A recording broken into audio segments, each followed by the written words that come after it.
Welcome to Saksham College of Competitions. Today we will deal with surface chemistry MCQs. Hello dear students. Welcome to Saksham College of Competitions. Here your professor Dheeraj Rana is here. We are today going to solve some multiple choice questions which have been there in PMT, means NEET और JEE question papers of last years. So बच्चों, आज surface chemistry से related questions को solve करेंगे. Surface chemistry you know very well, जिसमें हम absorption colloids को deal करते हैं, right. So our first question here is, during the adsorption of krypton आप जानते ही हैं, it is inert gas on activated charcoal at low temperature. आपको कंडीशंस दे दी गई हैं. There are 4 options. Delta H is greater than 0, delta S is lesser than 0, means change in enthalpy is greater than 0, means उसमें कुछ positive होगा, बढ़ेगी. और delta S is lesser than 0 means घटेगा. Delta H is lesser than 0, delta S is also lesser than 0. Delta H is greater than 0 and delta S is also greater than 0. Delta H is lesser than 0 and delta S is greater than 0. So here you know, आपने एक equation पढ़ी होगी that delta G is equal to delta H minus T delta S. ठीक है, ये equation सारे students we have gone through. This equation will be applicable here to solve the question. इसको solve करने के लिए आपको ये नॉलेज बड़ा नेसेसरी है. एच एंथैल्पी होती है, डेल्टा एच एंथैल्पी चेंज है, डेल्टा एस एंट्रोपी चेंज है. एंट्रोपी जो मेजरमेंट ऑफ डिसऑर्डर होता है, यू नो वेरी वेल. सो अब आपको पता जो एड्जॉर्प्शन है, इसको सॉल्व करने के लिए क्या नॉलेज चाहिए कि भाई एड्जॉर्प्शन जो है वो क्या है. और फिर हमें क्रिप्टॉन का केस दिया है on activated charcoal. You know, adsorption is an exothermic process. Heat is released in this, so it is exothermic process. So students, exothermic process में आपको पता है delta H is always negative, laser than 0. आप यहाँ mark कर सकते हैं as per question, क्योंकि आपको क्वेश्चन सॉल्व करना है. एंड जो भी एड्जॉर्प्शन होता है जब सरफेस पे, आपको पता ही एड्जॉर्प्शन क्या है, जो सरफेस पे होगा, ठीक है, मॉलिक्यूल्स एक साथ लोकेट होंगे, इकट्ठे होंगे, तो उस केस में arrangement is more ordered arrangement हो जाता है मॉलिक्यूल्स का. और मोर ऑर्डर्ड कोई चीज हो जाएगी, मीन्स डिसऑर्डर कम हो गया, then delta S is also negative. ठीक है, both will be lesser than 0. अब यहाँ कंडीशंस देखेंगे क्वेश्चन में, लेसर देन 0 कहाँ है. So it is the second part. B option is the answer, right. So it is the correct answer. तो इस तरह आपको ये क्वेश्चन सॉल्व करना है. Now come to second question. Tyndall effect is observed. आपको पता है, आपको ऑप्शन दिए हैं in the solution, in the precipitate, in the solves, in the vapour. Tyndall effect हमने स्टूडेंट्स कहाँ देखा है? वो होता है हमेशा, टिंडल इफेक्ट जो है, it is observed in colloidal solutions, right. तो आप ऑप्शन देख के बता सकते हैं कि यहाँ colloidal solution क्या है, सॉल्व. तो हमारा आंसर क्या हो जाएगा? C option is the answer. This was very easy, but जब करते हैं, most of the candidate NEET में देखा गया है एटलीस्ट 60% स्टूडेंट्स वैसे ही गलत कर देते हैं, वो सॉल्यूशन मार्क कर देते हैं ज़्यादातर. Third question is, Which type of metal form effective catalyst? देखिए स्टूडेंट्स, अगर आपने इस क्वेश्चन को सॉल्व करना है तो यू नीड नॉलेज कि इफेक्टिव कैटालिस्ट क्या होता है, या फिर जो एल्कली मेटल हैं, ट्रांजिशन मेटल हैं, एल्कलाइन अर्थ मेटल हैं, रेडियो एक्टिव मेटल हैं, इनकी प्रॉपर्टीज़ को आपको माइंड में विद इन सेकेंड्स एकदम स्कैन करना पड़ेगा और देखा जाएगा कि catalyst, catalyst increase the rate of reaction, है ना, bye lowering the energy of activation. But वो करता कैसे है और वो ही करने वाले फीचर किस ऑप्शन में हमारे पास इफेक्टिवली आते हैं। अब आपको पता है जैसे कि ट्रांजिशन मेटल है, you know very well, D block elements होते हैं ये, right.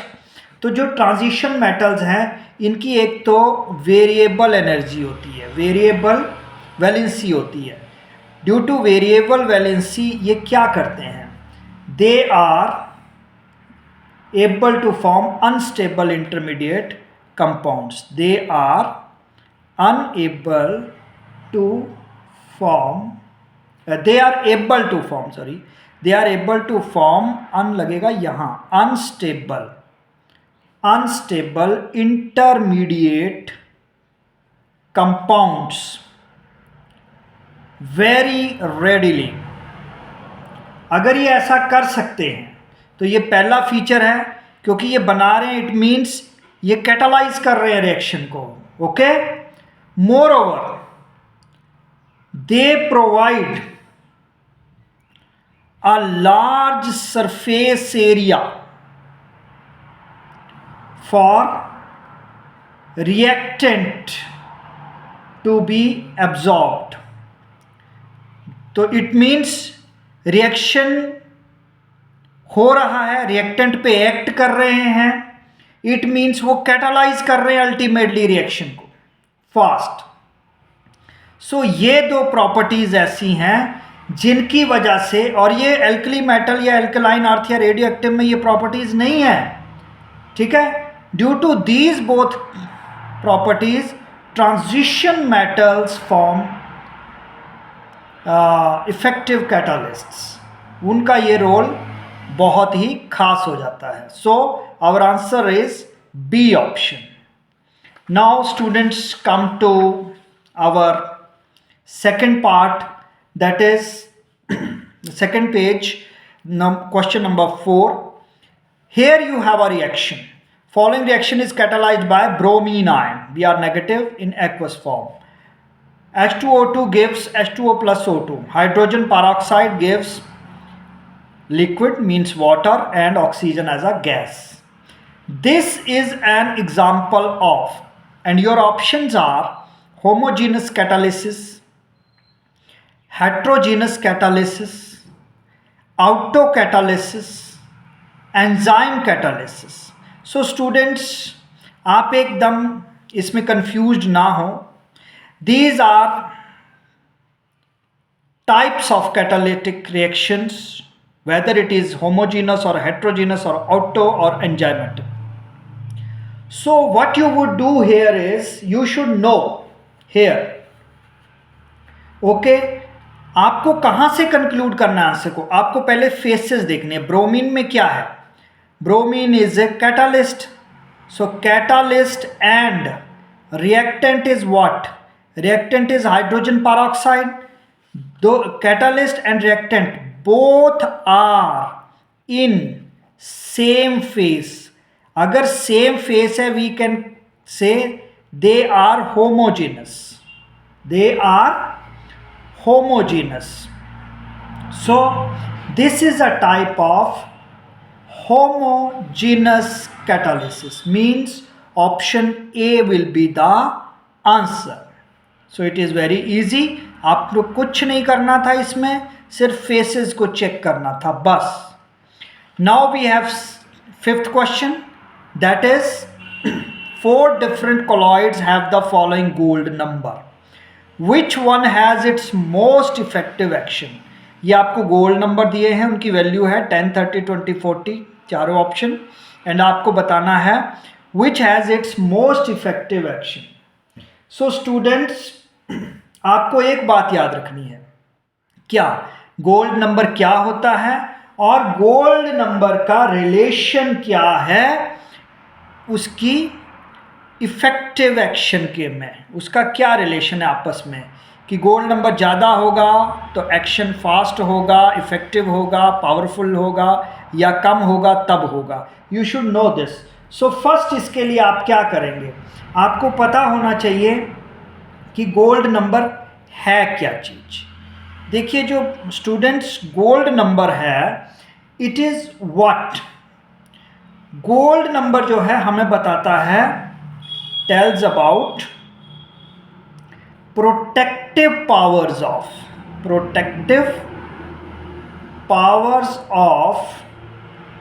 Different colloidal sols, right. अब अगर आपने इसकी डेफिनेशन आपको पता हो, it is the amount of protective sol in milligrams है, दैट प्रिवेंट, क्या करता है ये प्रिवेंट करता है किस चीज को, coagulation of 10 ml of a given gold soul on 1 ml of 10% solution of Na sodium chloride. ये तो इसकी प्रॉपर डेफिनेशन है गोल्ड नंबर की। अब गोल्ड नंबर का प्रोटेक्टिव पावर से क्या रिलेशन है, प्रोटेक्टिव पावर देखिए, lesser the gold number more is protective power, ये याद रखना, यही इससे कंक्लूड हुआ है। So our answer will be 10। क्यों? क्योंकि आपके पास डिफरेंट कोलॉइड्स दिए हैं गोल्ड नंबर के साथ, तो जितना लेस होगा उसकी पावर उतनी ज़्यादा है। तो मोस्ट इफेक्टिव एक्शन किसका हुआ फिर, 10 वाला, because 10 is the least number. Now come to last question 6. I have chosen 6 questions, okay, because then video will be very large if we include others also. So 6 number only. For the following reaction, here you have C12H22O11 in aqueous form reacts with liquid water and it is a reversible reaction, okay. C6H12O6 plus C6H12O6 glucose के forms है aqueous condition. Which one of the following is not affected by addition of catalyst? देखिए जैसे ये reaction चल रहा है, right, तो अब आपने ये देखना है, आपको वो पूछ रहा है which one of the following is not affected by addition of catalyst। अगर हम कैटालिस्ट यूज करते हैं तो किस पे फर्क नहीं पड़ेगा, क्या रेट ऑफ फॉरवर्ड रिएक्शन पे फर्क पड़ेगा? यस पड़ेगा। क्यों? क्योंकि भाई कैटालिसिस अगर फास्ट हो जाएगा तो फॉरवर्ड रिएक्शन बढ़ेगा और स्लो होगा तो बैकवर्ड रिएक्शन बढ़ जाएगा। मीन्स कैटालिस्ट पे डिपेंड करता है कि हम कैटालिस्ट कैसा यूज कर रहे हैं। तो बैकवर्ड भी हो सकता है रिएक्शन, फॉरवर्ड भी हो सकता है reaction, and time required to reach the equilibrium, ये भी जल्दी भी आ सकता है, लेट भी हो सकता है, जैसे ही रिएक्शन में इन स्टेजेस में फर्क पड़ेगा। बट एक स्टेज होती है स्पॉन्टेनिटी, एक कंडीशन है स्पॉन्टेनिटी की, वो होती है कि नहीं होती है अगर हम कैटालिस्ट ऐड करें। This is where we have to focus now. अब इसमें फोकस करने वाला क्या है कि जैसे कैटालिस्ट है वो करता क्या है, वो या तो स्पीड अप करेगा या स्लो कर देगा रिएक्शन को, यही कर सकता ना, ज़्यादातर तो वो स्पीड अप ही करता है। तो रेट पे तो फ़र्क पड़ना ही है, चाहे वो फॉरवर्ड हो चाहे वो बैकवर्ड हो। टाइम रिक्वायर्ड में भी फ़र्क पड़ जाएगा, it will be different. But spontaneity पे फ़र्क नहीं पड़ेगा, क्योंकि स्पॉन्टेनिटी ना तो कैटालिस्ट रिएक्शन को स्टार्ट कर रहा है ना स्टॉप कर रहा है, तो रिएक्शन स्पॉन्टेनियस तो चलता रहेगा, ठीक है, उसमें कोई फर्क नहीं पड़ेगा। So our answer will be spontaneity. So students, I think you have understood very well. So myself professor Dheeraj Rana is here, और आपको मैंने काफ़ी कुछ क्वेश्चन सॉल्व करने के तरीके बताए हैं। आई think you will enjoy these, right. So now I conclude this short video. I wish you, all of you, best of luck and best wishes for your competitive exams. Okay? Almighty make you all successful in life. Thank you. Thank you very much.